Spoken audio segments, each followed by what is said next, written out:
people around this church, especially that day when you dressed up like Elvis. Oh. The sideburns and everything, singing happy I know, birthday. for Courtney.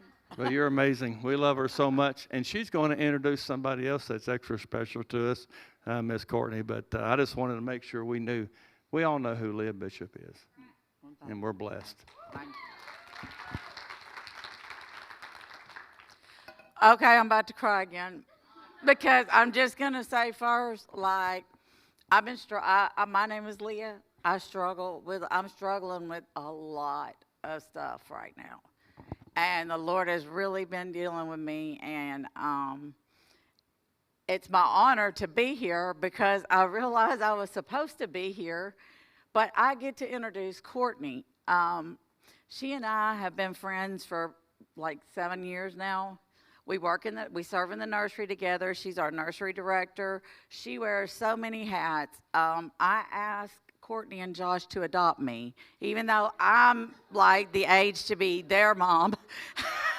I'm always asking her to adopt me because I'm like, I don't know how, like, she just has it all together. If you need anything, if you need encouragement, she has been such a blessing to my children and to my family. My kids don't have anything that Courtney doesn't show up at. I mean, she's the greatest friend and encourager, and it is my pleasure to bring her up here.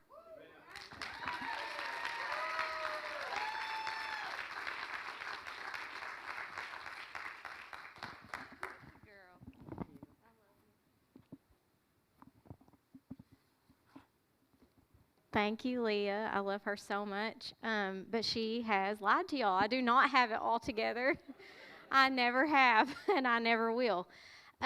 Like she said, my name is Courtney Hollowell. I'm the nursery director here at The Rock. I don't know how long I've been nursery director, but I've been serving in the nursery for probably close to 10 to 11 years. That's where I found a lot of my friends here at this church, my little friends and my grown-up friends. I would like to start by saying that I am very, very humbled and honored to be speaking in front of you and honored to be asked by Pastor Jeff Watson. I know he means as much to y'all as he does to me. It's unbelievable to me that Pastor Jeff thinks that I have something valuable that you guys could hear or receive from me, but I do anything Jeff Watson asked me to do, so here I am. For a while in my 20s, I first started coming to church here at The Rock. I had been kind of following my best friend around from Baptist church to Baptist church to Baptist church. And she told me, I think you would like it at The Rock.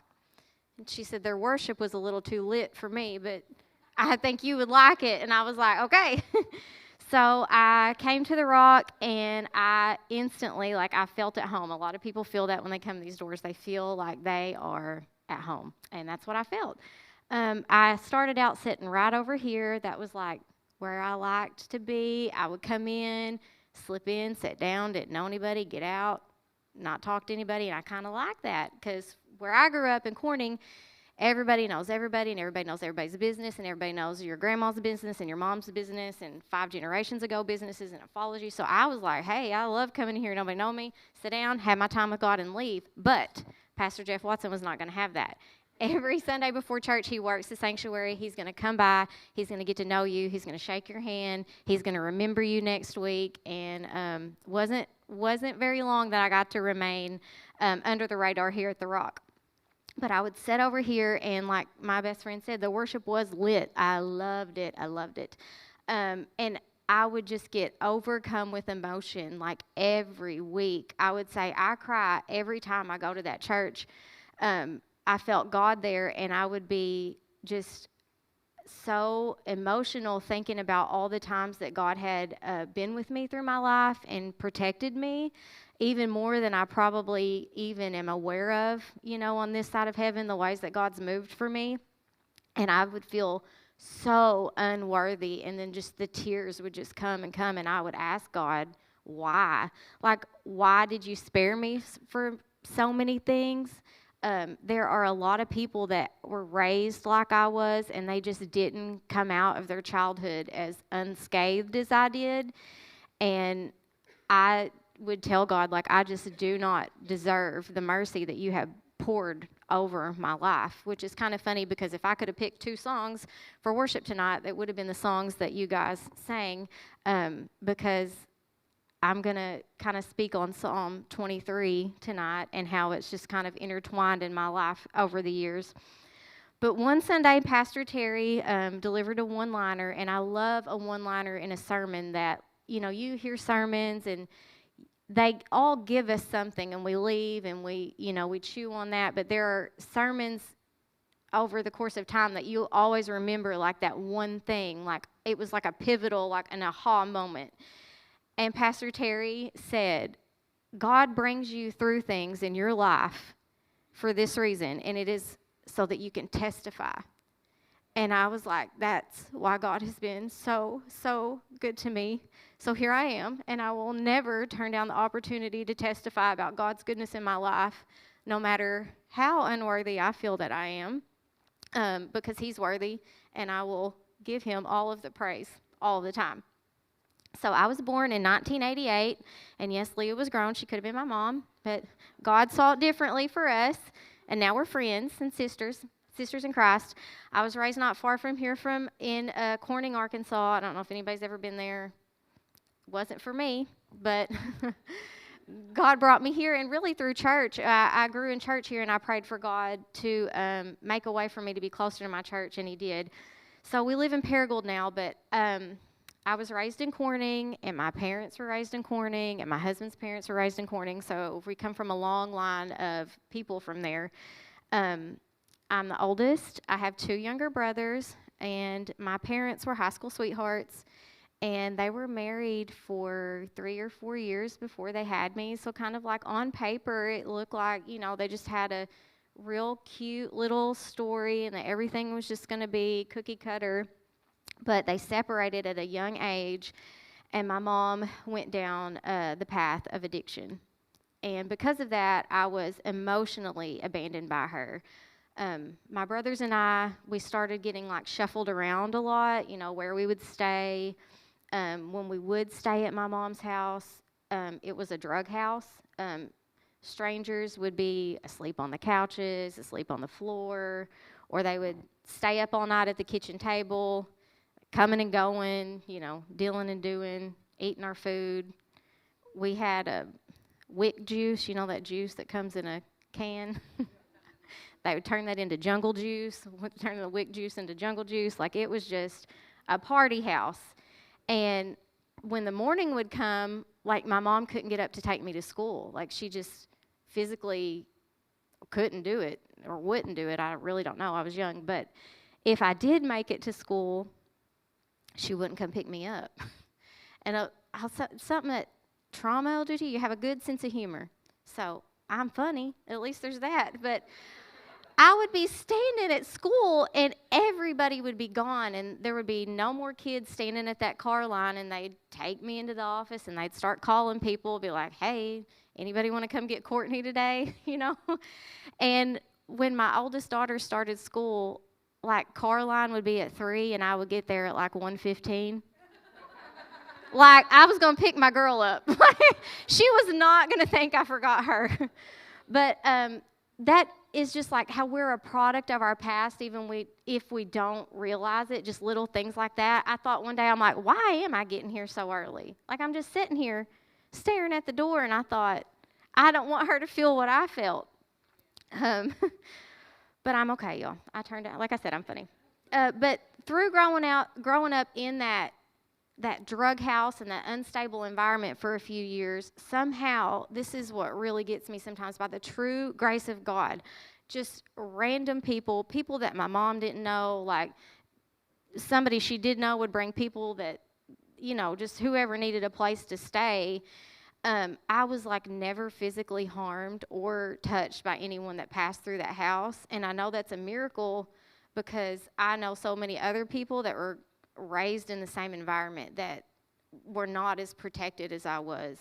And I praise God that I don't have that burden to carry, and I know it's only because his hand was over me and my brothers. But there was an angel on earth in my life. It was my mom's big sister, and her name still is Aunt Judy. When I was in 3rd grade, her and my dad kind of got together and decided that me and my brothers would go live with my dad. Like there would be a plan, and this is where we were going to go because they wanted us to be raised together, me and my brothers in the same household. So my dad started raising us as a single father, and he had no support from my mom. I don't know where she would go. Like I don't know. She just wasn't around. She wasn't even in town. So she wasn't helping him emotionally or, helping pick us up or drop us off or financially. Just in no ways was she helping him at all. And now I look back and I can see it. He was dealing with his own heartbreak. Like he loved my mom and it shattered him that she went down that path and he lost her to addiction. And then he was also bitter that that me and my brothers weren't enough for her to kind of get it together. Like he couldn't understand that. And I have a picture of me and my dad and my brothers. So this is who I grew up with. So on Mother's Day, I always tell my dad Happy Mother's Day because he did both things. And I want to tell you, he was a single dad. We didn't have all the extras. He didn't always get it right, but he made us his priority. And I grew up and I know that I was that man's number one priority. And he'll always say to me, I'm sorry, I tried my best. And I'm like, you don't have to apologize because I know you tried your best. I felt it. So that's my dad. And my Aunt Judy and her husband, my Uncle Larry, my favorite person that I've ever had in my life, they kept me on the weekends. And the reason they did that is because I loved to go to church with her. So through the week, me and my brothers were latchkey kids. Like we caught the bus after my dad had left for work. We got dropped off. He wasn't home for a few more hours. He was trying to make a living for all of us. That summer, I was 8. My brothers were 6 and 5, and they left us home alone all day because he couldn't afford childcare. We didn't have a phone. We couldn't afford that either.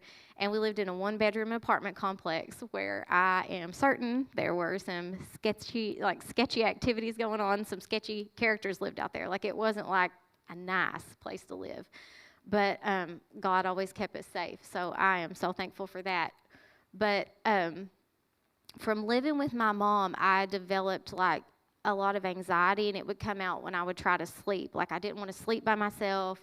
I would have these like really vivid nightmares. Like I would dream that my mom died, because that was like my worst fear as a little girl, that my mom would be taken from me. And I would wake up just like shaking and just terrified. And one time I had that dream, and my aunt got me calmed down, and I went back to sleep.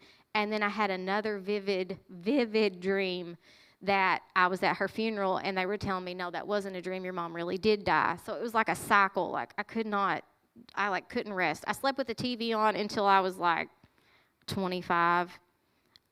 My poor husband, he'd be like, girl, can we turn the TV off and get some sleep? I'm like, no. But I'm better now. But something that I think is kind of like so funny is we grew up in this 1-bedroom apartment, and we all slept in the living room, me and my brothers. Like we had like 2 couches and a recliner, and we would like take turns on who slept on this couch. We'd rotate who slept in the recliner. And I wasn't scared anymore like to fall asleep because I didn't have to sleep by myself anymore. At the time, I kind of thought, oh, I wish I had a nicer house or whatever. But really, like, God gave me comfort in a way that, like, I don't think I would have had, like, in a nicer home or in my own room. Like, I didn't, like, there was no therapy, like, no counselor came to talk to me. But just sleeping in that living room with my brothers was really comforting to me, and I didn't have nightmares anymore.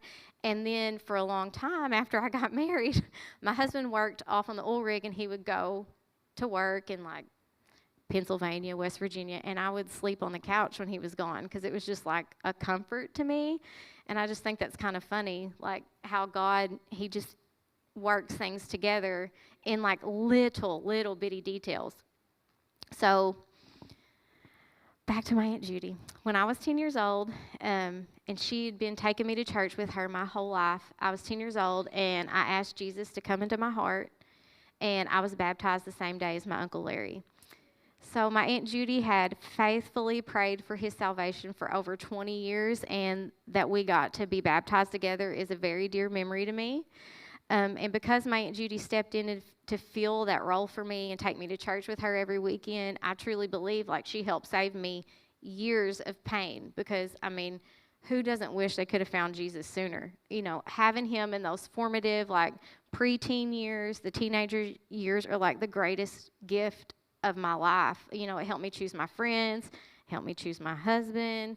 Like, it just kept me on the right path, and I really don't know, like, where I would have ended up if my early years had gone down a road without Jesus.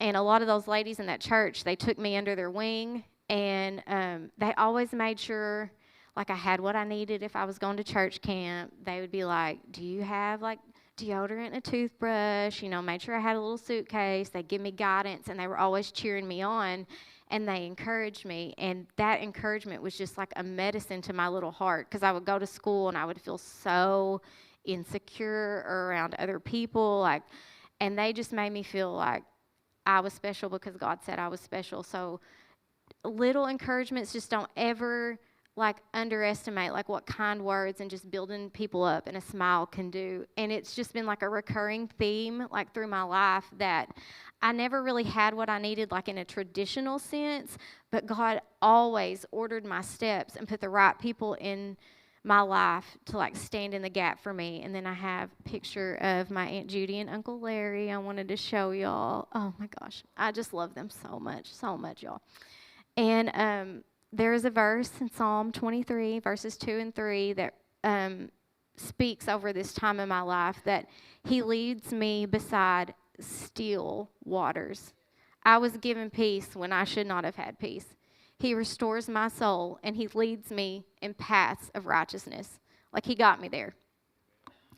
So I felt very alone and embarrassed growing up. Like, I didn't have a mom like the other girls, and the enemy made sure that I felt isolated about that. Like, I was sure I was the only girl without a mom, and that I was so shameful of that.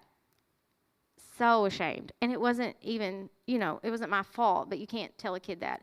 So speaking as a child of an addict, I want to say that the desire for a relationship with my mom has never gone away. Like, just this summer, I told my husband, I was like, man, I wish I could just pick up the phone. Like, Mom would love this, because I know, like, who she is underneath all that. It never goes away. And but through wise counsel and a lot of prayer, I do have boundaries, and I love a healthy boundary. Most of my life, I was always, like, seeking my mom's approval, like, trying to win her affection. I'd be like, she doesn't think I'm cool, you know, like, I don't party. Like, what if I invited her to a concert or something? Like, I would just try so hard, and I would invite her to events in my life where I thought she would be proud, like when I would get ready for homecoming or my nursing school graduation, or when I went shopping for a wedding dress. And she would either just, like, make excuses because she didn't want to be there, or she would come and just be, like, really disconnected, for lack of a better term. Like, she would, like, kill the whole vibe, you know. No joy or happiness in a time with me that I could feel. But I was blessed with an understanding through another great pastor here at The Rock. He delivered a one-liner to me on a Wednesday night here in one of his Wednesday night classes, and he said, you can forgive somebody without allowing them to hurt you again. And that single sentence made such an impact on my emotional well-being. And so then I realized, like, I cannot compete with her addictions and hurts. I cannot win her affection over those things. And I also realized that she's a product of her trauma. Like, we're all a product of our trauma. And that it wasn't that I wasn't enough for her. It was that, like, she had her own demons standing in the way of any healthy relationships. And that didn't, just because I was her child, didn't make me I wasn't special enough to get in the, like, take those away from her. My mom lost her dad, who she was very, very, very close to. It was unexpectedly when she was 9 years old. He was killed in a car accident. And not long after that, her big brother was killed in a car accident when she was 13 years old. And my mom was just never given the opportunity to deal with her grief. And those were, like, pivotal ages. And as I grew and I had a lot more understanding for, like, what she'd been through, I could picture, like, my own daughter is such a daddy's girl. And I'm like, if she lost her dad right now at 9 years old, like I'm like, I don't know that she would ever recover. So I can see where my mom's, why she's so hurt, and she turned to drugs and alcohol to deal with that. And I want to share that if you feel like you cannot connect with someone in your life that may be like that, maybe it's not you, it's them, which sounds pretty unaccountable. But we really need to consider what somebody else's wounds are instead of maybe just asking, why don't they love me? What's wrong with me? Why am I not good enough? Well, maybe they can't. Maybe they don't even love themselves. You know, they can't be happy with you if they aren't happy with themselves. So I'd always just pray, like, I just wish my mom would love me. Well, I know she does love me, but now I pray for her peace, like her well-being, her salvation, because I know those are the things that will lead to restoration. And God is a God of restoration. But I also know that, you know, she was unable to nurture and care for me because of her own heartbreak and the demons that stayed with her as a result of, like, those deaths in her life that she just never could bounce back from. And Psalm 23:4 says, yea, though I walk through the valley of the shadow of death. Like, I felt like I walked in that shadow of those deaths that happened years before I was born. I will fear no evil because you are with me, and your rod and your staff, they comfort me.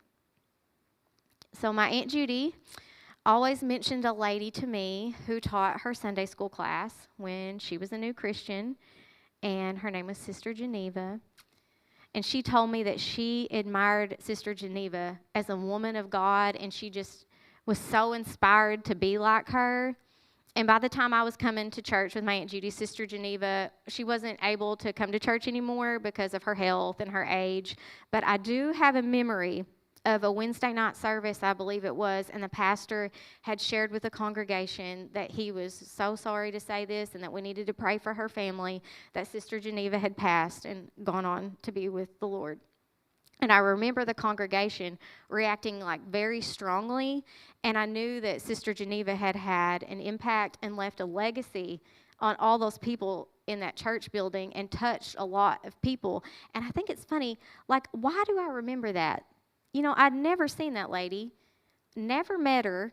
I just heard my Aunt Judy mention her, and I remember thinking, like, these people are really sad that, you know, she's passed away. It's like funny things that you remember, like little memories, flashes in your childhood, and I'm like, why did that stay with me? But when I was 15, I went on a date with a boy, and I have heard God. I always seek God. I always pray. And, you know, sometimes you pray and pray and pray, and you still might not know what God wants you to do. Like, you're like, I'm stepping out in faith here, you know, like, you just don't know. But I've had 2 times where God has spoke to me, and I have heard it without a doubt.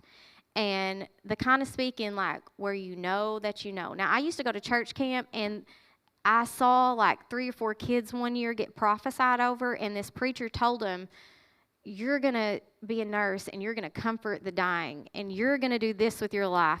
And I'm friends with those people on Facebook, and that's what they grew up and did. And I remember I was like, me next.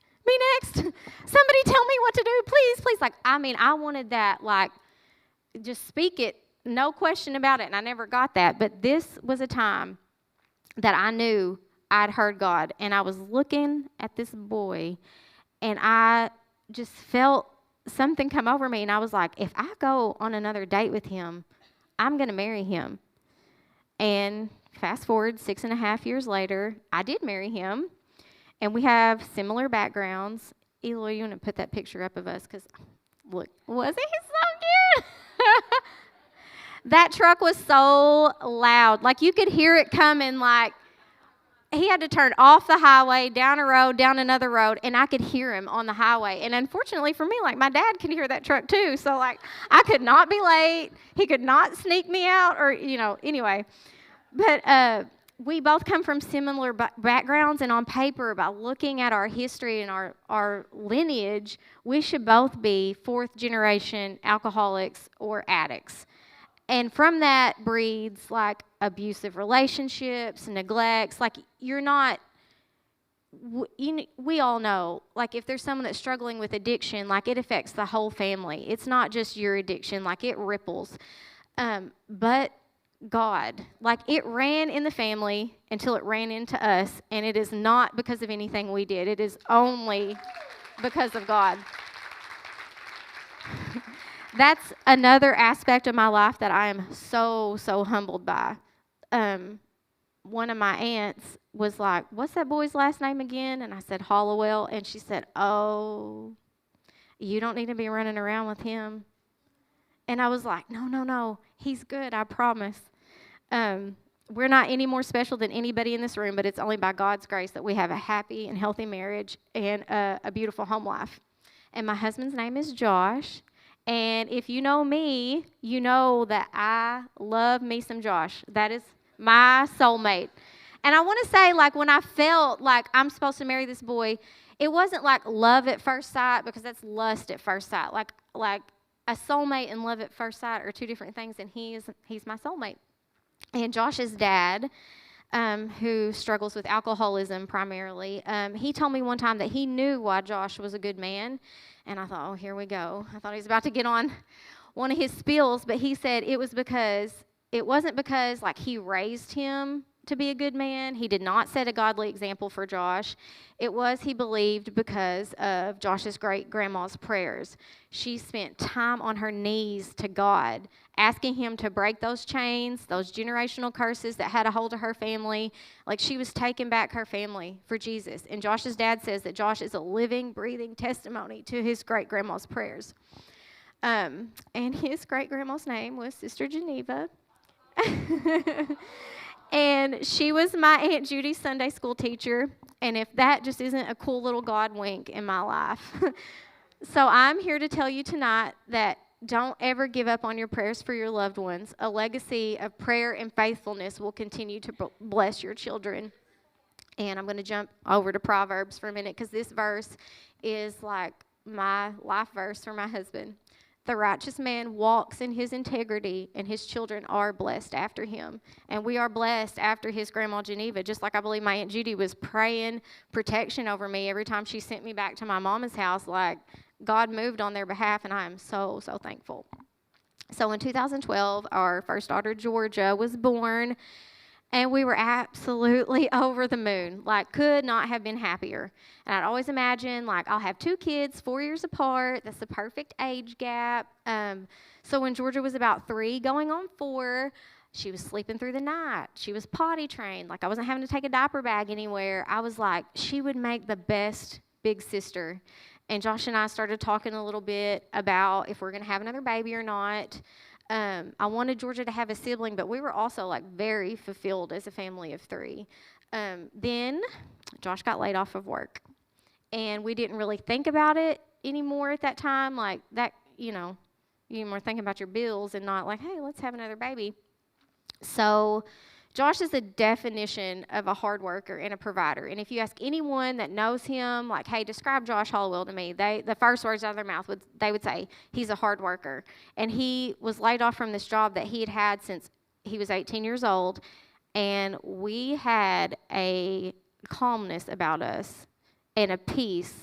And it's wild now that I think about it. Like, I look back and I'm like, well, how are we so chill? Well, it's because we had God, and I was like, we're just trusting God, and he's going to see us through this. Now, I can't say that, like, if he lost his job today, I would just be like, God's got this. Like, I don't know how I didn't panic, but I didn't, and it's only because of God, because I'm an anxious person.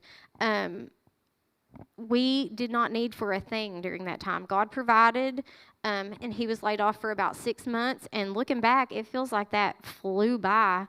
But they called him back to go back to work, to the job he had before, praise the Lord. And that just feels like it went by like that, and that should have been like a very trying time. And I just feel like we just blew right through that, baby. Came out with flying colors. The Lord is my shepherd, I shall not want. Shall not want. Now, I've heard that verse a lot as a child. We memorized that in Sunday school. But what a translation of that I heard once that hit me that I never forgot was, the Lord is my shepherd, and I have everything that I need. I've always had everything that I need. So Josh has gone back to work, and they announced here that at the Rock one Wednesday night that Ryan Vaughn was going to give his testimony, and I was dying to go listen. Like I may be like a Ryan Vaughn super fan. Like he's got me through a lot, you know? Like me and Ryan Vaughn and Channel 8, I'm like, shout out to Ryan Vaughn. That's my homeboy. So Josh and Georgia and I headed to church that night, and Ryan shared a testimony. I didn't know what he was going to talk about, but he talked about how his life was touched by adoption. And this is the second time in my life that I very directly heard God speak to me. And I asked Josh, I was like, do you think that Ryan Vaughn is here to tell somebody that they're supposed to adopt? Like I was putting feelers out. And Josh was like, I don't know, maybe. And I was thinking to myself, like, well, you better buckle up, because he was talking to me like I'd never felt something so, like, clearly. And we had never made any plans on, like, adopting or going down that road. So when I felt God speak that to me, I knew, like, I would have to trust his timing. And I just, like, I didn't tell anybody, like, I didn't think, like, it would happen, anytime soon. But I knew that God had moved in my heart and told me something. So I received that, and I was like, okay. So literally a few weeks later, I get a message from my best friend, and she said, do you have baby fever? And I was like, no, not really. If you don't have baby fever, you don't have baby fever. And she said she had been put in contact with a mother who was looking for someone to adopt her baby. And they knew that my best friend had adopted through foster care. And Kaylee told me that she had prayed about it and about the situation, and she felt like she should tell Josh and I about the baby. Well, I knew this was it, and I had already heard from God and, received that and been like, okay. And I go in the living room and told Josh in a nutshell, there's this baby, and Kaylee thinks we should adopt it. And he's like me and you? And I said, well, I'm not going to do it by myself, so... We prayed, and we decided what we would do is we would say yes, and we would open our hearts, and from there on out, we would only pray for God's will, like God's will for that baby's life, God's will for our life, and God's will for the mother's life. And that got hard, and that got scary because, that was very vulnerable, and, just like my daughter Georgia, knowing that we were getting a baby, like I was worried about protecting her little heart, but I trusted God, and I said, we put this in your hands. So in a whirlwind, hey whirlwind, she came in like a wrecking ball, you know what I'm saying? Our daughter, Poet Magnolia, was born a few weeks later on September 2nd, 2016. Today is her 8th birthday. Yeah. You can put up that picture of me holding Poet, because I'm laughing. Literally, I'm laughing, and what I'm thinking, and I'm like, what just happened? What just happened? She weighed 10 pounds and 11 ounces. They handed me a toddler. I was like, this is a big baby. And her middle name is Magnolia because my Aunt Judy and Uncle Larry raised me on a house they lived in on Magnolia Street. And Magnolia Street was my safe haven, which I hope to always be for our daughter. So 23 days from the time that Ryan Vaughn testified at our church, they laid Poet in my arms. 23 days. So thank goodness she was a girl. We had hand-me-downs, and the Lord is my shepherd. I have everything I need. Since then, my best friend saw that there was a great need in our area to assist moms in crisis, and she founded Arrow Adoptions. And to this day, she has helped 79 birth moms find families for their babies. I'm so proud of her. But what is even more profound, and I love so much, is she also walks with moms if they choose to parent. You come to her in crisis, she's going to help you make a parenting plan if you want one, or she's going to help you make an adoption plan. And she's walked beside over 100 moms who have chose to parent their baby and help them. And that's amazing. So my daughter Poet, Magnolia, she proudly proclaims that she was the first Arrow Adoptions baby, or the queen of Arrow, she says. And we don't tell her any different. It's her world, we're just living in it. So when Poet was about 4 years old, I felt like an indescribable desire for her to meet her birth mom again. Like she had met her in the hospital. But I had a sinking feeling, like it wasn't a good feeling. You know, it wasn't like an assurance. It was like a sinking feeling that if Poet wasn't able to connect with her soon, like it might not ever happen. And I had that urgency in my spirit because I didn't want Poet to grow up and just say, like, I wish I could have met my mom. You know, I wish I could have known my mom. So we were going to staff retreat with the staff at The Rock, and I brought this request to the staff that I work with, and I said, I have a burning desire for Poet to be able to connect with her birth mom, like an urgency. And the ladies, they laid their hands on me, and they helped me pray for Poet's birth mom and her salvation, and that Poet would be able to meet her and have that memory. And 2 months later, around Thanksgiving, Poet met her birth mom. She met her siblings. She met her TT and her cousins. And it was the sweetest answered prayer, and the joy on that little girl's face. We let her plan everything. She picked that we would have pizza and honey buns, so that's what we did, and we all hung out, and it was the best, like all just kind of woven together by this one little girl that we all love so much. But Poet's mom wasn't in a good place at her life at that time, and you could tell like her spirit was heavy. And I'd felt that already, like the urgency to pray for her, but we continued to lift her up, like even just like laying eyes on her. You know, you can see somebody is hurting. And we just prayed, you know, called out to God on her behalf. And by the next year at Thanksgiving, I was sitting right there, and they passed out these pieces of paper at church, and they told us to write down what we were thankful for that year. And I was able to write down, Poet's birth mom found Jesus, on my piece of paper.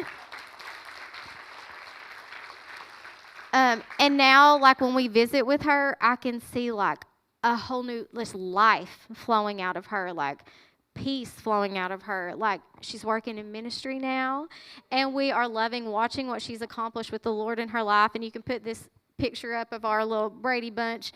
There we are. I'm holding...